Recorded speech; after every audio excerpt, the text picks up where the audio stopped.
All right, so I'm just going to ask you guys to bear with us. We just have two more presentations that he said he wanted to see those. First, let me apologize, Camille Daly, who is our very hardworking president and co-founder along with Moritz.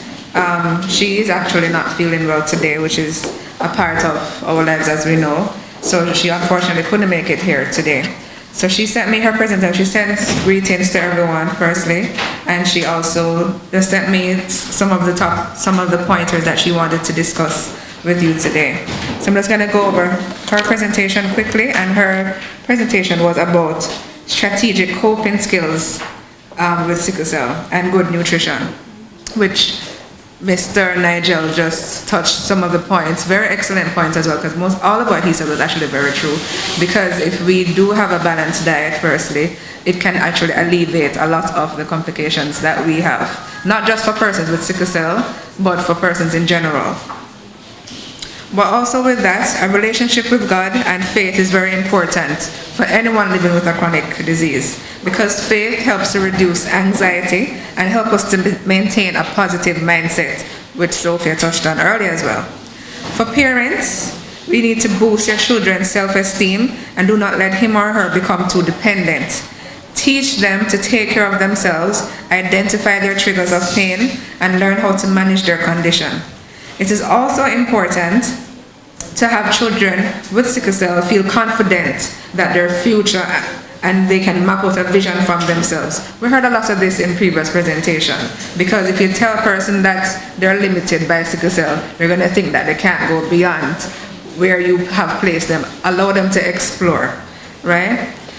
You also need to ensure you're involved in your children's schoolwork and encourage them to excel. Go to the school meetings, meet with the teachers and the principal, and explain that your child may have special needs, and tell them the different symptoms to look out for and what to do when this happens. And of course, give them your contact information that you may need to come and get them if needed.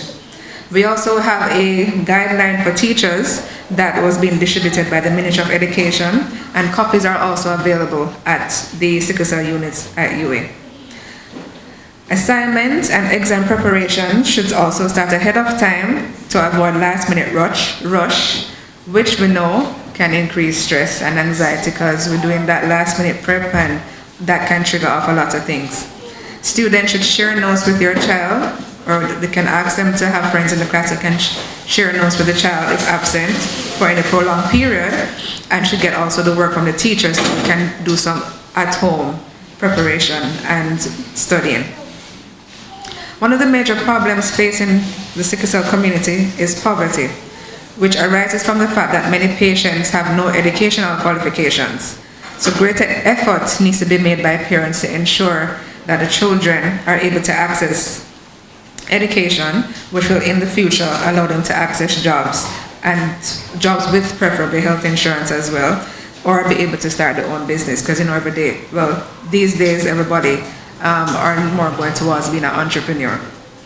Managing stress with regular deep breathing throughout the day and relaxation or prayerful meditation at night is also very important.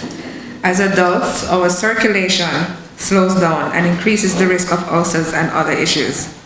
Light exercising like walking, yoga, and stretching are essential. I can attest to that. Drinking fluids, we just heard about that as well, throughout the day and not just when you're eating is also important, because dehydration is it occurs very easily. We live in a very hot country, and we sometimes have busy days and forget to drink water, and that can cause organ failure, heart failure, all sorts of things. So drink glasses of water or bottles of water throughout the day. Other liquids such as coconut water or fruit or vegetable juices, the green juices and so on, are also good. And as Mr. Nigel just said, we should not be having sodas or any other sugary drinks. Raw garlic is also good for circulation and keeping infections away. Even flow, which we'll hear from Dr. Ware, is a good supplement, which some of our members actually take it. Camille is an avid taker of that. I also take it occasionally. It helps to improve circulation, energy, and reduces frequency of painful crises. It currently can be ordered online at healingblendsglobal.com, and hopefully by next year, January he's trying to have it arranged so that it's available locally as well. Other supplements such as omega-3 fatty acids like fish oils or flaxseed oils are also great for circulation. Eating regular healthy meals to maintain our health, such as meals containing lean protein, avoiding greasy fried foods, baked or sauteed chicken is better than eating fried foods, or fried chicken, for example. Eat more fresh vegetables like callaloo, pak choy, and these are relatively inexpensive, the callaloo and the pak choy. And additionally, lettuce, spinach, beetroot, carrots, those are things that we should be eating every day. And I know some of these things you might think is very bitter or it's not very appetizing, but if you can look it up, because for example, I realize that I hate beetroot, but I know it's very good for me, but I realize if it's well matured, and I shred it like I would shred carrots in my salad, to me it tastes a whole lot better when I do it that way. But of course, when you do it in your drink, your juices and so on, it's also good. Also important is to know your regular hemoglobin level and your steady state. Dr. Simmons spoke earlier about knowing your steady state, and that you should not just go to the doctor when you're sick, because that won't tell you what your normal, healthy, steady state is. So going for regular checkups and getting your regular hemoglobin and white blood cell count is very important. If the doctor doesn't recommend it, you can also ask for CBC, which is a complete blood count. That's a blood test to be done just outside of when you're hospitalized, but also when you're in the hospital. The doctors may not realize that you may be having an underlying infection, which, as I had mentioned earlier in the welcome, that I told you who I was walking up and down with the pain in my side, thinking it was gas, and then only to find out that it was onset of pneumonia and acute chest syndrome.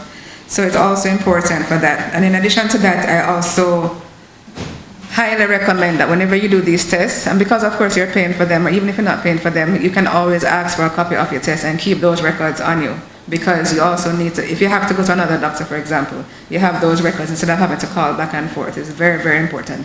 I've had more than one occasions where I was able to just bring up my file and say, okay, these are my last few blood tests, and you can review that. So those are some of the pointers from Camille.